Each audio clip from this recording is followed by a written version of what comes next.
Hello students, last lecture में हमने discuss किया था क्या जो आयनिक कंपाउंड्स हैं उनका फॉर्मेशन किस तरह से होता है और उनकी जो है प्रॉपर्टीज के बारे में हमने डिस्कस किया था। ओके, अब हम क्या डिस्कस करेंगे आज के लेक्चर में? हम डिस्कस करेंगे कि मेटल जो है वो किस तरह से हमें ऑब्टेन होती है। तो हमारा नेक्स्ट टॉपिक क्या है? Occurrence of metal.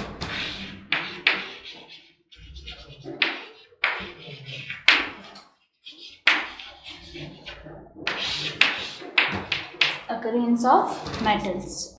ना देखो, मेटल्स जो हैं जनरली एक ही साथ क्या होती हैं। जनरली कुछ मेटल्स तो कैसी होंगी, फ्री स्टेट में मिलती है। ओके, तो टू टाइप की मेटल्स जो हैं, यानी कि टू स्टेट्स में हमें क्या होती है, फाउंड की होती है या मिलती है। ओके, फर्स्ट होती है इसमें native state.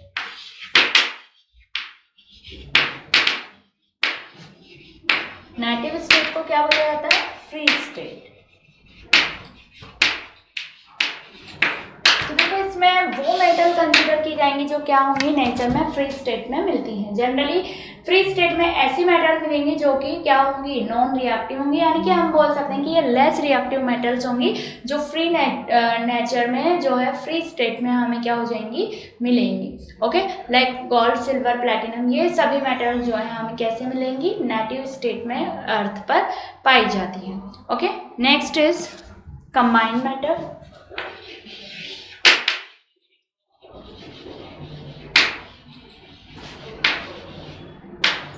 Combined state,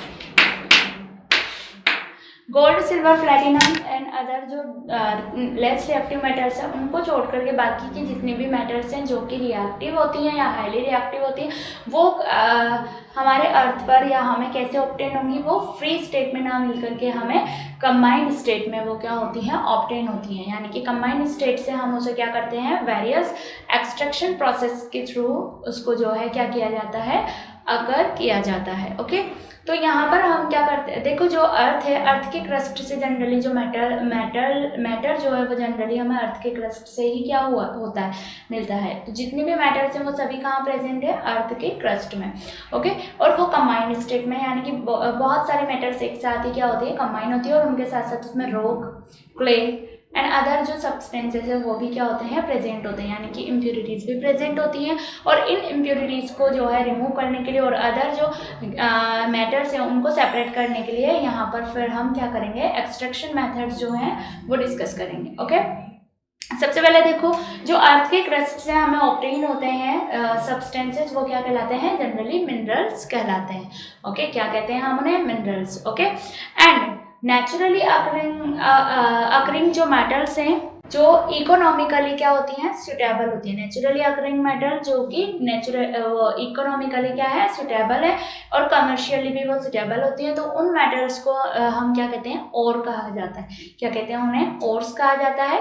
okay, and every और जो है वो मिनरल हो, ये पॉसिबल नहीं होता है। ओके, सॉरी, एवरी और जो है वो क्या होता है, मिनरल होता है, बट एवरी मिनरल जो है वो और हो, ऐसा पॉसिबल नहीं है। ओके, यहाँ देखो फिर जब हमें मेटल्स अकर होती हैं तो उनमें रॉकी एंड जो क्ले होते हैं उनकी इम्प्योरिटीज जनरली क्या होती है, प्रेजेंट होती है। तो उनको रिमूव करना क्या होता है, हमारे लिए ज़रूरी होता है, ये इंपॉर्टेंट होता है। तो clay and sand and other जो रॉकी सब्सटेंसेस प्रेजेंट होते हैं और में, उन्हें हम क्या कहते हैं, उन्हें क्या कहते हैं, गैंग। क्या कहा जाता है उन्हें, गैंग। ओके, अब यहाँ पर हम टाइप ऑफ ओर्स डिस्कस करेंगे जो जिन फॉर्म में हमें मेटल्स मिलती हैं। ओके, तो वो डिस्कस करते हैं हम। नेचर ऑफ मेटल,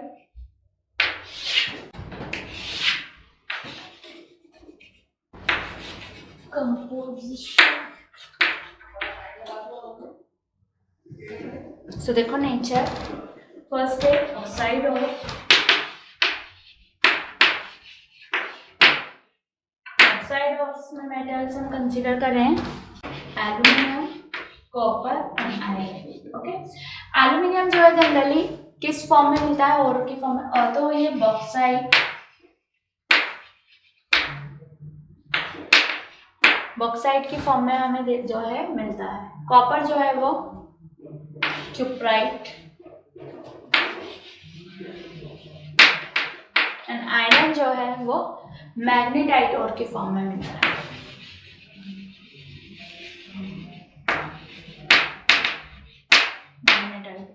ओके अब देखो बॉक्साइट जो और है वो किसका और होता है, एल्यूमिना का। तो Al2O3 2H2, क्यूप्राइट और जो है वो Cu2O का और होता है। क्यूप्राइट जो है वो इसका फॉर्मूला क्या होता है, Cu2O, दैट मीन्स ऑक्साइड होता है। नेक्स्ट Fe3O2, मैग्नेटाइट जो है वो Fe3O4, मैग्नेटाइट जो है वो किसका और होता है, आयरन। सेकेंड और है सल्फाइड और,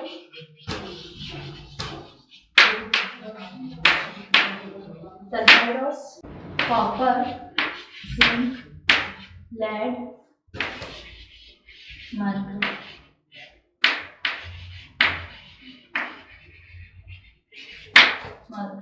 ओके तो इनके जो और हैं, देखो कॉपर के जो है इस टाइप पर जो है दो पार्ट में हमें क्या किया गया है, डिवाइड किया गया है।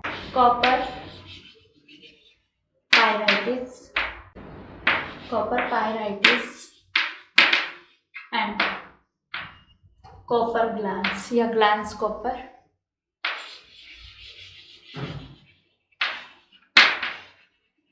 Copper glance. Formula of copper pyrites is CuFeS2 and CuS2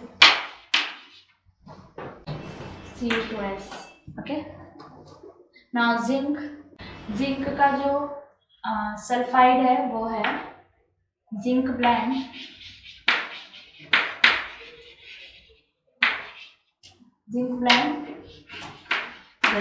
lead का होता है गैलेना PbS, मर्क्यूरी का होता है सिनाबार HgS। ओके नाउ देखो कार्बोनेट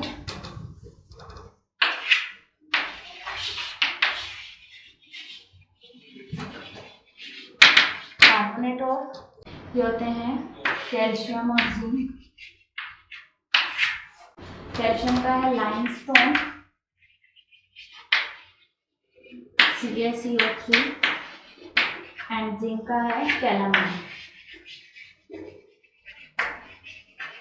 जिंक कार्बोनेट। ओके इसके अलावा जो है हैलाइड और भी होते हैं और अदर और भी हैं, बट हमने यहाँ पर जो इम्पोर्टेंट है वही डिस्कस किए हैं। ओके नाउ देखो अब हम यहाँ पे डिस्कस करेंगे कि कुछ मेटल्स जो है वो कैसी होती हैं, देखो हाई रिएक्टिव होती हैं, like sodium metal and potassium metal. Sodium and potassium metal जो है वो एयर की प्रेजेंस में क्या होती हैं, एयर से रिएक्ट करके, एयर से जब वो रिएक्ट करती है तो वो जो है जब वो एयर के कांटेक्ट में आती है तो वो फायर को इजीली कैच कर लेती है, तो वो क्या होता है, हार्मफुल है। तो यही रीज़न है कि सोडियम एंड पोटेशियम मेटल को जो है किस में स्टोर किया जाता है, जनरली उन्हें जो है किस में स्टोर किया जाता है, केरोसिन में स्टोर किया जाता है। ओके एल्यूमिनियम मेटल जो है वो क्या होती है, रिएक्टिव मेटल है, और इसीलिए जो है अगर ये normally aluminium metal normal aluminium के फॉर्म में ही अगर प्रेजेंट होती है तो ये क्या होती है, किसी भी अदर सब्सटेंस मॉइस्चर एयर से रिएक्शन करके उनके ऑक्साइड्स में कन्वर्ट हो जाती है। दैट्स यही रीज़न है कि ये जो है बॉक्साइट और की फॉर्म में जो है जनरली प्रेजेंट होती है। Gold silver and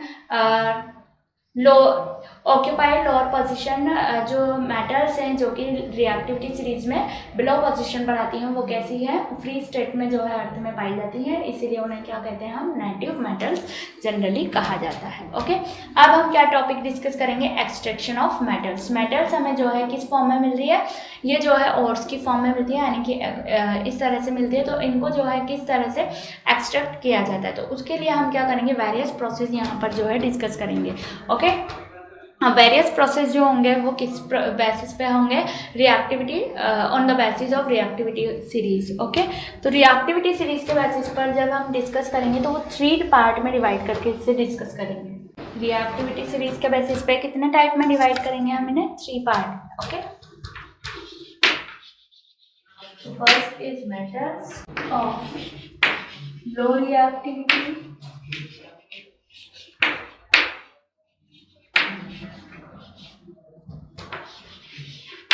metals of medium reactivity, and third is metals of higher reactivity. Okay, so ये तो हमने क्या किया, उन्हें डिवाइड कर दिया. ओके, अब हम क्या करेंगे, देखो एक्सट्रैक्शन जो है उसमें हम क्या डिस्कस करते हैं, metallurgy process. Okay, metallurgy process में वेरियस स्टेप्स क्या रहते हैं, इन्वॉल्व रहते हैं. ओके, मेटलर्जी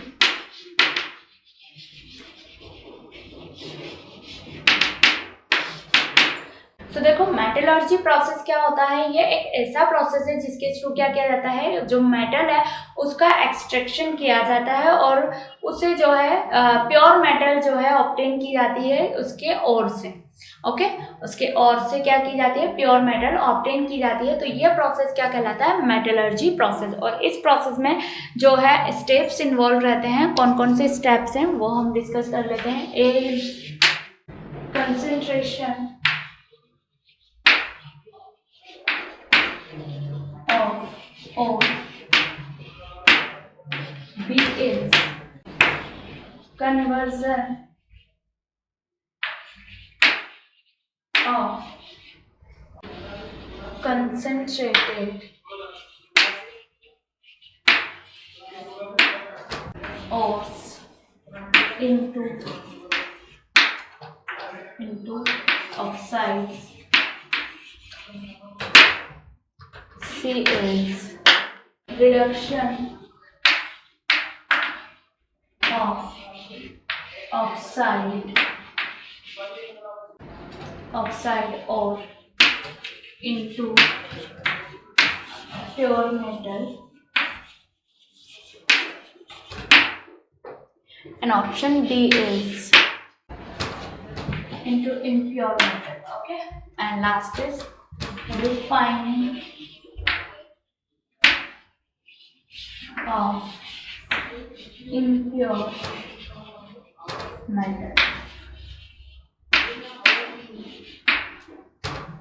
So A हम डिस्कस करें concentration of ore.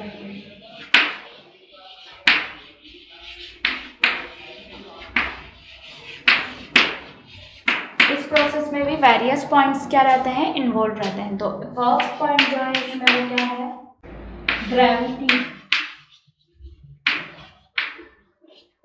Separation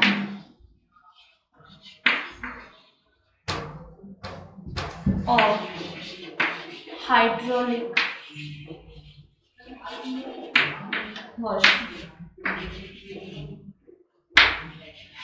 washing. Okay, so gravity separation जो मेथड है वो किस पर बेस्ड है, ये जो है डिफरेंट डेंसिटीज जो होती हैं और उसकी उनके उस मेथड्स पर उस पर बेस्ड है या उस प्रिंसिपल पर बेस्ड मेथड है.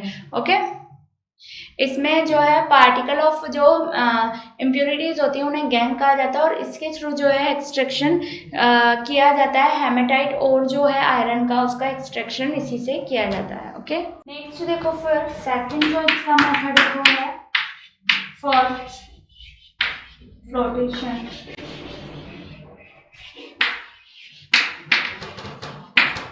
मेथड.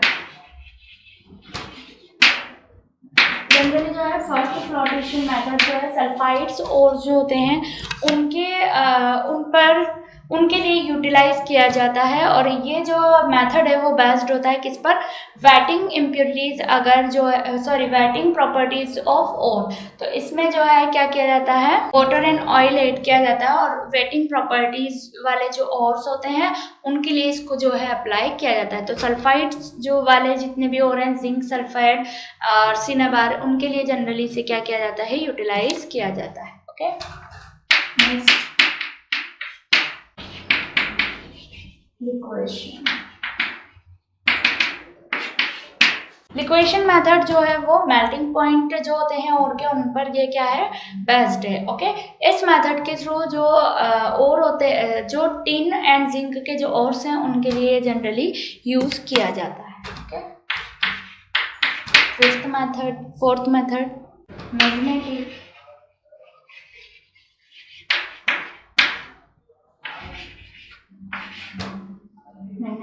सेपरेशन।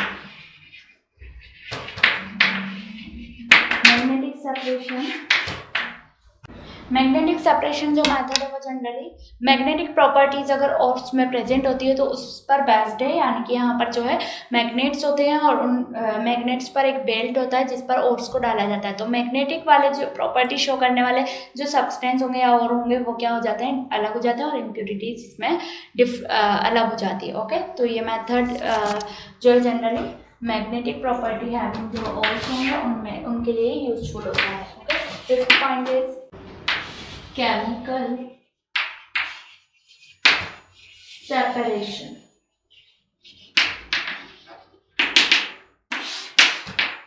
सो देखो, केमिकल सेपरेशन कब किया जाता है, जब फिजिकल प्रॉपर्टीज जब हम और की नोन नहीं हो पाती या हम डिफरेंस नहीं कर पाते हैं तो उसकी केमिकल प्रॉपर्टीज को यूज किया जाता है। दैट मीन्स उसका केमिकल सेपरेशन फिर किया जाता है। ओके, तो इसमें एग्जांपल क्या जाएगा, बॉक्साइट का जो बॉक्साइट का जो है बेयर प्रोसेस जो होता है एल्यूमिना एनरिचमेंट के लिए जो है यूज किया जाता है।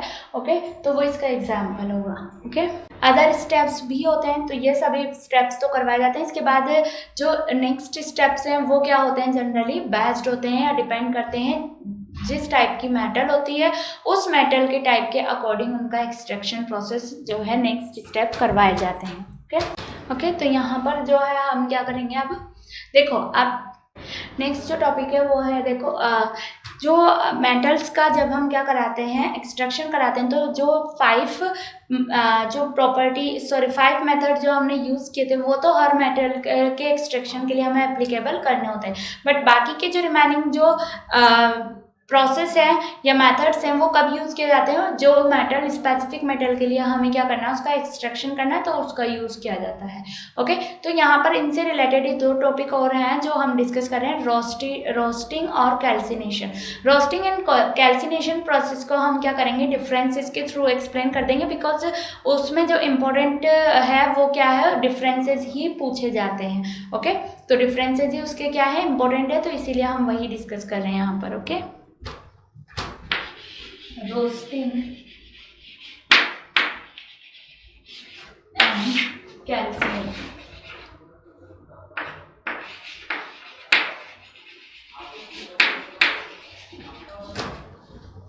रोस्टिंग प्रोसेस में एक फर्स्ट एग्जांपल है दिस हॉट और रोस्टिंग प्रोसेस में क्या होगा, और जो है द और is heated in the presence of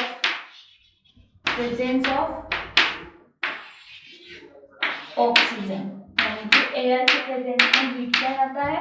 but in calcination process और is heated in absence of oxygen, air. Second point, it is used convert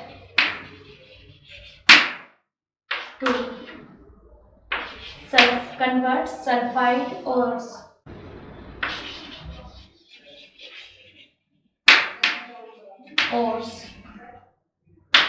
into oxide ores and calcination process, it is used convert carbonate ores into oxide ores. Okay, तो ये roasting and calcination process जो होता है उनमें differences की हमने बात की है, इंपॉर्टेंट है और पूछा जाता है। तो देखो ऑक्साइड्स में कन्वर्जन क्यों किया जाता है, बिकॉज ऑक्साइड ओर्स जो होते हैं उनसे कोई भी मेटल जो है उसका एक्सट्रैक्शन इजी होता है in compare to carbonate and sulphide ores. Okay, तो इसीलिए कार्बोनेट्स ऑक्साइड और में इन्हें क्या किया जाता है, कन्वर्ट किया जाता है। ओके, नाउ नेक्स्ट जो यहाँ पर मेथड यूज किया जाता है वो है रिफाइनिंग ऑफ मेटल्स। तो मेटल्स की रिफाइनिंग की जाती है लास्ट प्रोसेस में।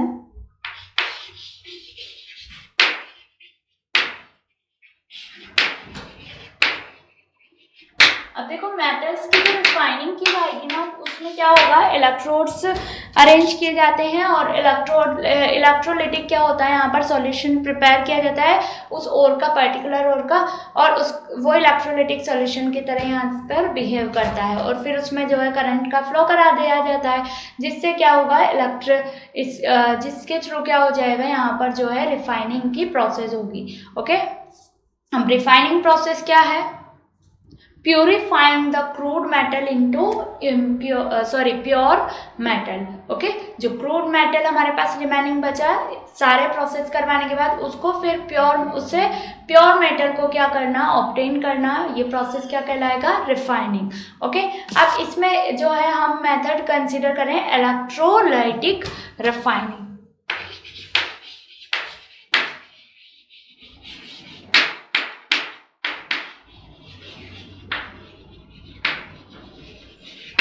इलेक्ट्रोलाइटिक रिफाइनिंग, तो इसमें क्या किया जाता है, जो भी इम्प्योर मेटल होती है उससे तो क्या किया जाता है, एनोड का फॉर्मेशन किया जाता है। लार्ज ब्लॉक होता है इम्प्योर मेटल का, वो तो एनोड की तरह कंसीडर किया जाता है, और जो प्योर मेटल होती है उसकी थिन शीट को एज अ कैथोड की फॉर्म में कंसीडर किया जाता है। ओके, एंड जिस ओर से हमें मेटल को एक्सट्रैक्ट करना है उस ओर का क्या किया जाता है, इलेक्ट्रोलाइटिक सॉल्यूशन की फॉर्म में उसको यूटिलाइज किया जाता है। नाउ इन इलेक्ट्रोड्स को कनेक्ट करके उनमें क्या की जाती है, फिर करंट का फ्लो किया जाता है। ओके, तो देखो इसमें हमने क्या यूज किया है कि इलेक्ट्रोलाइटिक रिफाइनिंग जब की जाती है तो उसमें कोई भी इलेक्ट्रोलाइट कंसीडर किया जाता है और फिर वहां पर करंट का फ्लो करवाया जाता है। तो आफ्टर फ्लोइंग द करंट क्या होगा, एनोड पर तो जो है एनोड मड यानी कि इम्प्योरिटीज क्या होंगी, वो सेटल डाउन हो जाती है और कुछ इम्प्योरिटीज जो है सॉल्यूशन में ही रिमेनिंग रहती है। ओके, नोबल गैसेज या अदर जो मेटल्स है वो एनोड मड का फॉर्मेशन करती है, बट जो प्योर मेटल है वो कैथोड पर क्या होती है, डिपॉजिट हो जाती है। तो यहाँ पर हमने एग्जांपल के फॉर्म में इसको जो है कंसीडर किया है। तो यहाँ पर क्या होगा, हम एग्जांपल कंसीडर कर रहे हैं। यहाँ क्या होगा कि हमने एग्जांपल कंसीडर किया है कि कॉपर का जो ऑक्साइड है या कॉपर जो है उसको हमें एक्सट्रैक्ट करना है। ओके, तो उसके लिए हमने क्या किया है, एक लार्ज ब्लॉक यूज किया है, कैथोड के क्रूड जो कॉपर है उसमें प्रेजेंट है।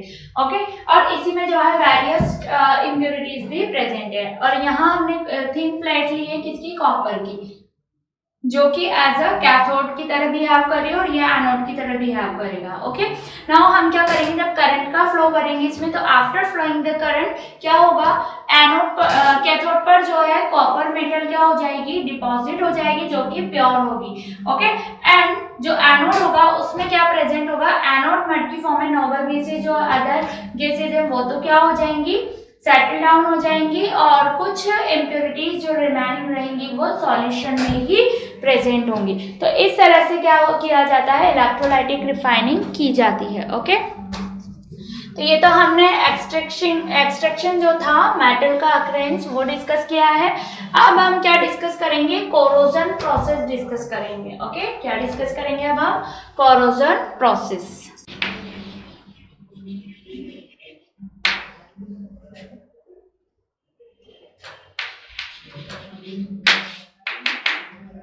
कोरोजन प्रोसेस क्या होता है, तो देखो जो मेटल होती है, मेटल का डिटोरेशन होने का प्रोसेस ही क्या कहलाता है, कोरोजन कहलाता है। जो आयरन मेटल है वो तो हम डेली लाइफ में देखते हैं, इसके अलावा सिल्वर मेटल जो है और जो कॉपर मेटल है वो भी क्या होती हैं, कोरोजन उनका भी होने लगता है टाइम के साथ साथ। जैसे जैसे टाइम वो पुरानी होती जाती है वैसे वैसे उनका जो है कोरोजन होने लगता है। इस प्रोसेस को ही हम क्या कहते हैं, मतलब डिटरोरेशन ऑफ मेटल क्या कहलाता है, कोरोजन। ओके, आपने नोटिस भी किया होगा अपने आसपास के एनवायरनमेंट में ये सब चीजें। ओके, तो टाइम के साथ साथ आपने देखा होगा कि जब हम सिल्वर की कोई भी जो ऑब्जेक्ट है या ज्वेलरी हम क्या करके लाते हैं, परचेज करके लाते हैं, तो वो बिल्कुल एकदम शाइनी नेचर के होते हैं, यानी कि शाइन कर रही होती है। लेकिन टाइम के साथ साथ जब हम उन्हें यूज करते हैं तो वो धीरे धीरे कैसे होने लगते हैं, ब्लैक होने लग जाते हैं या काले पड़ने लग जाते हैं। ऐसा क्यों होता है, बिकॉज डस्ट उन पर क्या हो जाती है, एब्जॉर्ब हो जाती है। ओके, तो उस कंडीशन में ये मेटल क्या कहलाएंगी, इन मेटल को हम क्या कह देंगे, ये मेटल का डिटरोरेशन स्टार्ट हो जाता है और इसे ही कोरोजन कहा जाता है। तो ऐसा क्यों होता है, बिकॉज ऐसा इसलिए होगा क्योंकि एयर की प्रेजेंस में, मॉइस्चर की प्रेजेंस में वहां पर ऑक्साइड फॉर्म हो जाता है। ओके, एयर एंड उसकी प्रेजेंस में क्या होगा, मॉइस्चर की प्रेजेंस में ऑक्साइड का, उस मेटल ऑक्साइड का फॉर्मेशन हो जाता है और वो मेटल ऑक्साइड फिर धीरे धीरे क्या होने लगता है, खत्म होने लग जाता है, उसकी लेयर बन जाती है जिससे कि वो धीरे धीरे क्या होता है, नष्ट होता है, डिस्ट्रॉय होने लगता है। इसके अलावा जो है मॉइस्चर से रिएक्ट करके एसिड का भी फॉर्मेशन कर लेता है। तो एसिड भी जब क्या होगा, CO2 और अदर कंपाउंड एसिड का फॉर्मेशन करते हैं, तो एसिड भी जब इन मेटल्स के कांटेक्ट में आते हैं तो वो भी इनके डिटरोरेशन के लिए क्या होते हैं, रिस्पॉन्सिबल होते हैं। तो आप देखो प्रिवेंशन जो है वो किस तरह से किया जा सकता है। सो फर्स्ट जो है वो तो है कि पेंटिंग के थ्रू। तो आप क्या कर सकते हो, जनरली आपने देखा होगा कूलर वगैरह जब हम अपने होम पर यूज करते हैं तो उनको जो है हर पर ईयर हम उन्हें क्या करते हैं, पेंट करते हैं। क्यों करते हैं, ताकि उसका जो बॉटम है वो क्या ना हो, नहीं हो, वाटर हम उसमें भरते हैं तो वाटर फिल करते हैं तो वो धीरे धीरे क्या हो सकता है, वाटर क्या हो सकता है, धीरे धीरे वाटर के साथ साथ वो मेटल डिस्ट्रॉय हो सकती है। तो उसको प्रिवेंट करने के लिए, यानी कि वो डिस्ट्रॉय होने से प्रिवेंशन के लिए हम क्या करते हैं, उसकी पेंटिंग की जाती है, यानी कि हम उन्हें पेंट कर देते हैं। नेक्स्ट है फिर सेल्फ प्रिवेंशन। सेल्फ प्रिवेंशन में क्या होगा कि कुछ मेटल्स ऐसी होती हैं जो क्या करती हैं, अपने खुद ही क्या करती हैं, ऑक्साइड का फॉर्मेशन करती है और वो ऑक्साइड उनके लिए क्या होता है, एक प्रोटेक्टिंग लेयर की तरह वर्क करता है, जिससे उनका जो है डिटरोरेशन रुक जाता है, यानी कि वो नष्ट नहीं होती हैं, खत्म नहीं होती हैं। कैथोडिक प्रोटेक्शन, कैथोडिक प्रोटेक्शन भी किया जा सकता है। तो कैथोडिक प्रोटेक्शन क्या होगा, इसमें मोर रिएक्टिव मेटल जो है, जो मेटल जिस मेटल को प्रिवेंशन के लिए, जिस मेटल को प्रिवेंट करना है उससे हाई रिएक्टिव मेटल को क्या किया जाता है, कंसीडर कर लिया जाता है। तो कैथोड की फॉर्म में वो कन्वर्ट हो जाता है और जो हाई रिएक्टिव मेटल होगी वो एनोड की फॉर्म में कन्वर्ट होगी और वो एनोड धीरे धीरे खत्म होगा और मेटल जो होगी वो प्रिवेंट हो जाती है। ये जो प्रोसेस है, यानी कि इस कैथोडिक प्रोटेक्शन का जो प्रोसेस है वो जनरली यूज किया जाता है जो पाइपलाइंस वगैरह होती हैं और शिप्स जो होते हैं उनमें क्या किया जाता है, इस मेथड के थ्रू ही उनको प्रिवेंट किया जाता है। उसमें क्या किया जाता है, जो आयरन है उससे ज्यादा हाई रिएक्टिव मेटल को कनेक्ट किया जाता है, तो वो एनोड की फॉर्म में रिएक्ट करती है और ये कैथोड की फॉर्म में रिएक्ट करती है। तो एनोड जो है वो तो डिस्ट्रॉय होता है और जो कैथोड है वो प्रिवेंट हो जाता है। इस तरह से उसका प्रोटेक्शन किया जाता है। ओके, फिर है ऑयलिंग एंड ग्रीसिंग। ग्रीस वगैरह जो है, ऑयल जो है, जो मशीन्स होती हैं उनको जो है कंटिन्यू वर्क करती हैं वो, तो उनमें ऑयल एंड ग्रीस की क्या होती है, रिक्वायरमेंट होती है, तो वो दिया जाना चाहिए जिससे कि उनमें जो है क्या नहीं हो, रस्टिंग की प्रोसेस ना हो। ओके, इसके अलावा देखो इलेक्ट्रोप्लेटिंग का प्रोसेस भी किया जाता है प्रिवेंशन के लिए। तो इस प्रोसेस में क्या होगा कि जो मेटल होगी उसको क्रोमियम, जिंक, निकल, इन मेटल्स से इनकी कोटिंग कर दी जाती है, जिससे जो मेटल होती है वो क्या हो जाती है, प्रिवेंशन, उसका जो है प्रिवेंशन हो जाता है, यानी कि वो प्रिवेंट हो जाती है। आयरन आयरन के प्रिवेंशन के लिए उसकी सरफेस पर जिंक की कोटिंग की जाती है। इस प्रोसेस को क्या कहा जाता है? गैल्वेनाइजेशन प्रोसेस कहा जाता है। क्या कहते हैं इसे? गैल्वेनाइजेशन प्रोसेस, जो कि क्या ये प्रोसेस ही क्या कहलाता है? इलेक्ट्रोप्लाइटिंग प्रोसेस कहलाता है। बिकॉज यहाँ पर क्या की जा रही है? एक कोटिंग की जाती है किसी भी मेटल की, जिससे कि जो मेटल है वो क्या हो जाए? प्रिवेंशन हो जाए, यानी कि वो प्रिवेंट रहे कोरोजन से। ओके, नाउ नेक्स्ट है बाय एलोइंग। एलोइंग क्या होंगे? तो एलोइंग क्या है? एक बेस्ट मेथड है, बिकॉज ये जो है मेटल की प्रॉपर्टीज को इम्प्रूव करते हैं। तो देखो, आयरन जो है जनरली क्या होता है? यूज किया जाता है। मोस्ट यूजुअल जो मेटल है वो कौन सी है? आयरन है। बट इसको जो है प्योर स्टेट में हम यूज नहीं कर सकते, बिकॉज इसकी रस्टिंग जो है, यानी कि इसका कोरोजन जो है वो बहुत ज्यादा होता है या बहुत जल्दी से होता है, फास्टली रिएक्ट करता है एयर एंड मॉइस्चर से। ओके, तो इसीलिए इस आयरन को जो है प्योर स्टेट में यूज करने से बेटर है कि हम उसमें जो है किसी अदर जो दूसरी मेटल होती है उसको मिक्स करके उसका एलॉय फॉर्म करते हैं और फिर उन्हें ही यूज किया जाता है। ओके, तो इसमें कार्बन का स्मॉल अमाउंट 0.05% अमाउंट कार्बन का ऐड किया जाता है किसमें? आयरन मेटल में। फिर आयरन मेटल को जो है वेरियस इक्विपमेंट जो होते हैं उनके प्रिपरेशन के लिए यूज किया जाता है। Okay, importance of corrosion. तो देखो, समटाइम्स क्या होता है, कोरोजन जो प्रोसेस है वो इम्पोर्टेंट भी हो जाता है। ओके, किस तरह से इम्पोर्टेंट होगा? तो देखो, एल्यूमिनियम जो मेटल है वो जब एक्सपोज किया जाता है एयर में, तो वो एल्यूमिनियम ऑक्साइड की क्या करती है? लेयर का फॉर्मेशन करती है। और ये लेयर ही क्या करती है? कोरोजन से, यानी कि उस मेटल को जो है खत्म होने से या डेट्रोरेशन होने से उसको प्रिवेंट करती है। तो ये उसका क्या हो गया? एक इम्पोर्टेंस हो गया। अब हम बात, एलॉय क्या होते हैं? ऐसे सब्सटेंस होते हैं, एलॉय जो है वो क्या है? होमोजीनियस मिक्सचर होता है किसका? Solid to solid. That means दो मेटल्स को जब मिक्स किया जाता है तो एलॉय का क्या होता है? फॉर्मेशन होता है। तो यहाँ पर हम कुछ टाइप के जो एलॉय है जिनका यूज हम करते हैं तो वो डिस्कस कर रहे हैं। तो देखो, एलॉय जो है वो क्यों यूज किए जाते हैं? एलॉय जो है वो मेटल से ज्यादा हार्ड होते हैं एंड इनका जो कोरोजन है वो इजीली नहीं होता है, और ये जो है टफ होते हैं। कैसे होते हैं? ये टफ होते हैं, इसीलिए जो है एलॉय का यूज किया जाता है। अब एलॉय जो है यहाँ पे हम कुछ कंसीडर करें, example steel, iron and carbon से फॉर्म होता है। कार्बन यहाँ पर 0.05 से 0.5% का अमाउंट इसका रहता है। स्टेनलेस स्टील, निकल एंड क्रोमियम जो है दोनों का क्या होता है? दोनों मेटल का मिक्सचर कॉम्बिनेशन से फॉर्म होता है स्टेनलेस स्टील। इसके जो है किचन यूटेंसिल्स जो फॉर्म किए जाते हैं वो इसी से फॉर्म किए जाते हैं जनरली। ब्रास, कॉपर जो इसमें 60 to 90% का रहता है, और जिंक जो है वो 10 to 40% का अमाउंट इसमें प्रेजेंट रहता है। ओके, नाउ ब्रॉन्ज जो है कॉपर 88% एंड 96% होता है, 88 to 96, एंड यहाँ पे टिन जो है वो 12% to 4% तक प्रेजेंट होता है। ओके, ड्यूरालुमीन जो है उसमें 4 जो है मेटल्स प्रेजेंट होती हैं। ओके, यहाँ देखो, एल्यूमिनियम 95% होता है, 4% copper and magnesium 0.5% and manganese जो है ऑल्सो 4.5% जो है प्रेजेंट होता है। इसके अलावा जो है अमलगम भी एलॉय होता है। अमलगम जो है वो किसी वन मेटल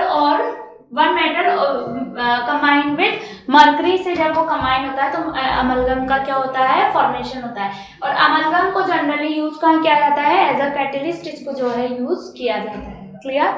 तो ये हमने चैप्टर डिस्कस किया, कौन सा? Metal, non metals.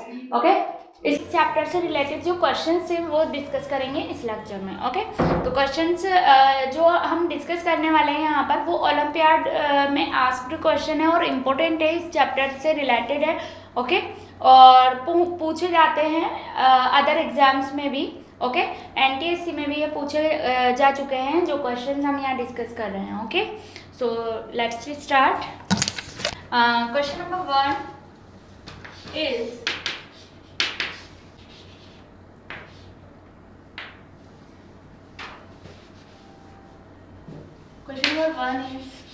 which is the least conductor of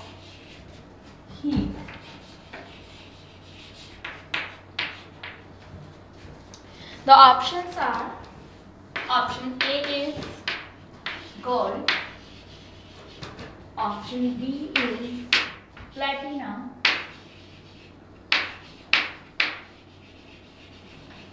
option C is silver, and option D is lead. तो देखो, लीस्ट कंडक्टर ऑफ हीट, तो जो मेटल्स हैं, जो मेटल्स जो कि हैवी मेटल्स होती हैं जनरली, तो हैवी मेटल्स या ट्रांजिशन मेटल्स जो होती हैं डी ब्लॉक की मेटल्स होती हैं, ओके, या डी ब्लॉक एलिमेंट्स इन्हें कहा जाता है। तो यहाँ पर जो हैवी मेटल्स है वो इलेक्ट्रिसिटी का कंडक्शन क्या करती है, बहुत ज्यादा करती है, ओके। बट इन यहाँ पर जो है सिल्वर, प्लैटिनम एंड गोल्ड, तो ये जो मेटल्स है ये सॉलिड होती है और इनमें फ्री इलेक्ट्रॉन प्रेजेंट होते हैं। सिल्वर जो है वो गुड कंडक्टर होती है इलेक्ट्रिसिटी का, ओके। तो यहाँ करेक्ट आंसर जो जाएगा वो होगा लीस्ट कंडक्टर, इसने पूछा है, दैट मीन्स जो कि सबसे कम क्या हो, कंडक्टिविटी शो करे। तो यहाँ देखो आंसर जो होगा आपका वो होगा option D, okay, lead.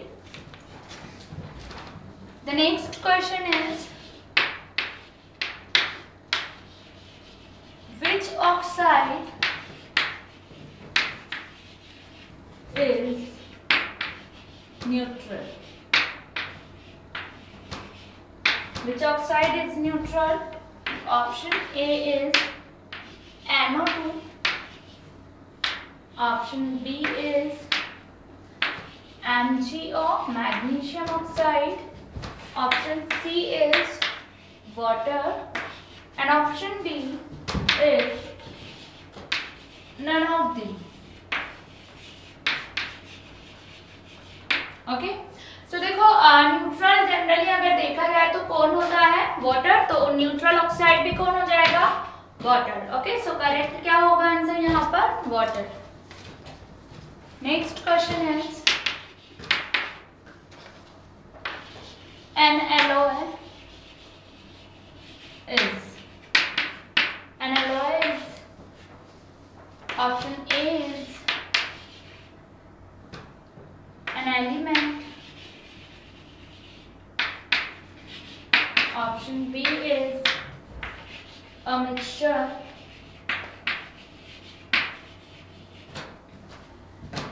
option C is an isomer, and option D is a metalloid.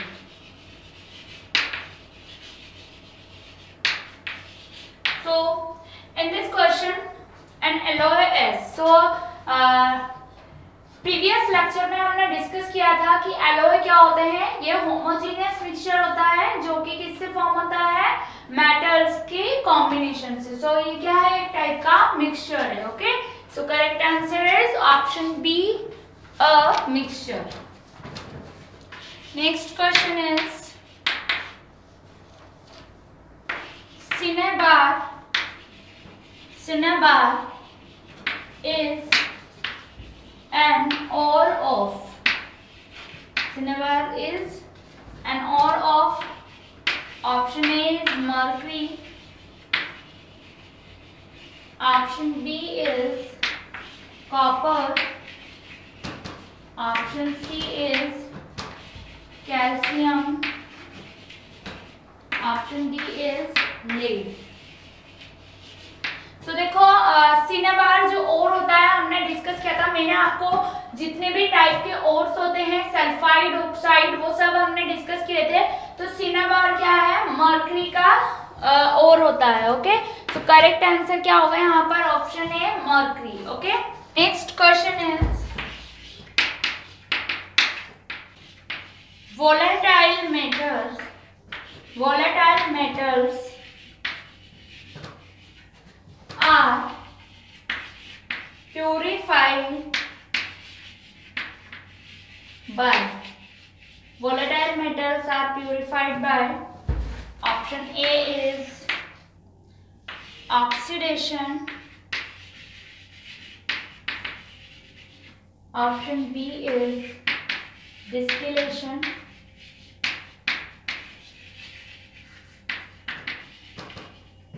Option C is liquefaction. Option D is electrolytic refining.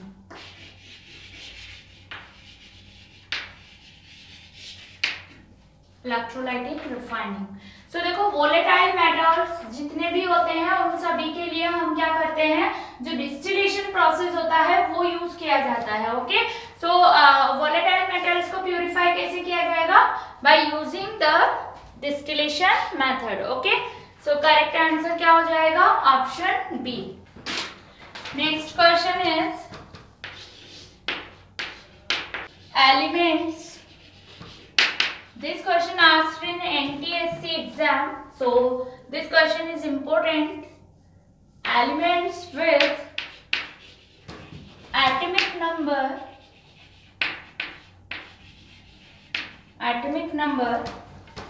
greater than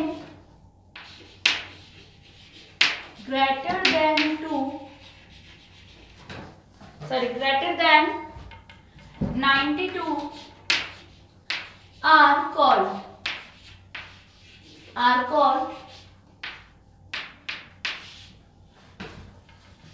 so देखो यहाँ पर जो ऑप्शंस गिवन है वो हम देख लेते हैं. A option is alkali metal. Option B is alkaline earth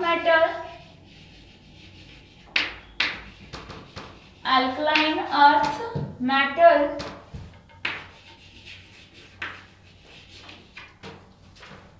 Option C is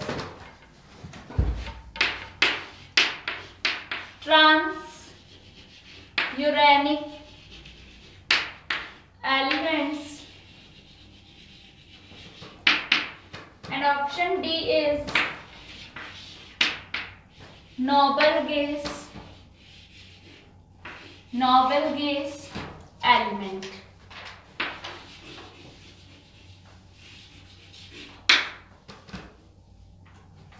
Okay, elements with atomic number greater than 92. Okay, so देखो स्टूडेंट्स 92 से ज्यादा जिन एलिमेंट्स का एटॉमिक नंबर होता है वो एलिमेंट्स क्या होते हैं. देखो 92 जो एटॉमिक नंबर है वो होता है किसका, यूरेनियम का. किसका है 92 एटॉमिक नंबर, यूरेनियम का. एंड यूरेनियम के जस्ट बाद में यानी कि उसके जस्ट बाद आने वाले जो एलिमेंट्स हैं उनका एटॉमिक नंबर क्या होगा, 92 से ज्यादा होगा. दैट मीन्स यूरेनियम से ज्यादा होगा. तो ऐसे एलिमेंट्स को फिर क्या कहा जाता है, ट्रांसयूरेनिक एलिमेंट. क्या कहते हैं उन्हें, ट्रांसयूरेनिक एलिमेंट, जो कि एफ ब्लॉक में क्या होते हैं, पाए जाते हैं. Okay, so these elements found in F block F block. Okay, so यहाँ पर जो करेक्ट आंसर होगा वो क्या होगा, option C, transuranic elements. Next question is roasting process.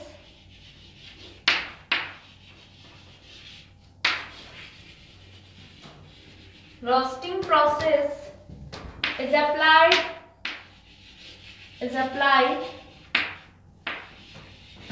to which of the following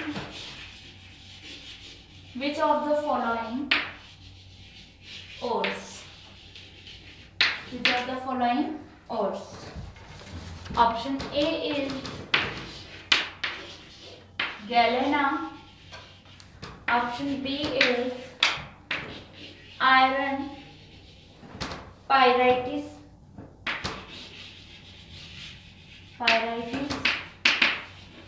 Option C is copper glans.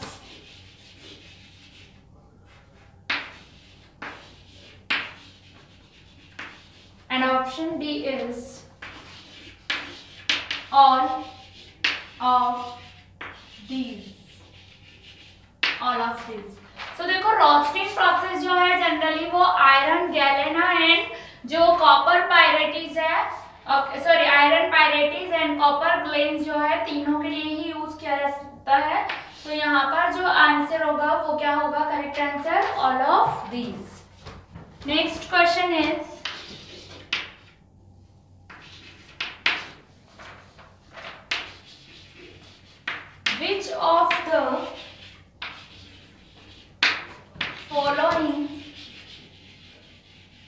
which of the following is used for making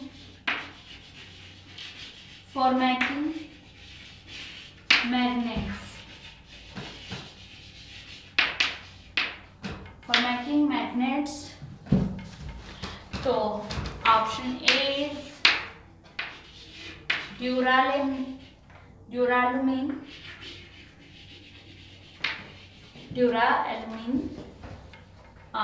option B is magnesium,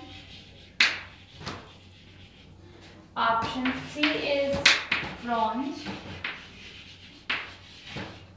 and option D is alnico. Okay so देखो जो magnets होती हैं उनकी preparation के लिए generally जो है permanent magnet बनाई जा सकती है, परमानेंट मैग्नेट की मैकिंग की जा सकती है एल्निको से। एल्निको क्या होते हैं, इसमें 3 एलिमेंट्स प्रेजेंट होते हैं, aluminium, nickel and cobalt. Okay in तीनों का मिक्सचर होता है जिससे परमानेंट मैग्नेट क्या की जाती है, फॉर्म की जाती है। ओके तो करेक्ट आंसर क्या होगा यहाँ, option D is correct. Now next question is the formula of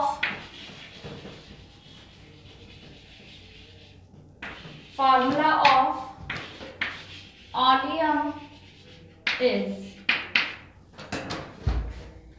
option A is H2SO4, option B is H2S2O7, option C is H2S2O3, and option D is H2S2O6। Okay so देखो oleum जो है वो substance होता है जो form होता है कब, जो कांटेक्ट प्रोसेस होता है। स्टूडेंट्स देखो जो ओलियम होता है वो क्या है, एक सब्सटेंस होता है जो फॉर्म होता है, कांटेक्ट प्रोसेस जो होता है H2SO4 के प्रिपरेशन के लिए यूज किया जाता है। कौन सा प्रोसेस, कांटेक्ट प्रोसेस। ओके और कांटेक्ट प्रोसेस में जो है ओलियम क्या होता है, फॉर्म होता है। ओके और ओलियम का फॉर्मूला क्या होता है, H2S2O7। Okay so the correct answer is H2S2O7। Question number 10 is the real bleaching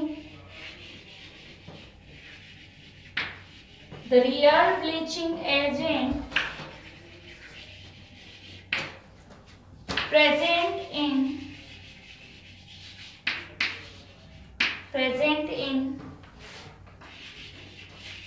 bleaching powder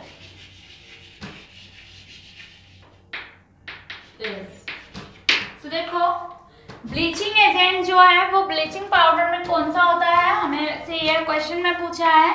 तो ऑप्शन जो आपको गिवन है वो है chlorine, B option is oxygen, and option C is calcium oxide CaO, and option D is none of the above.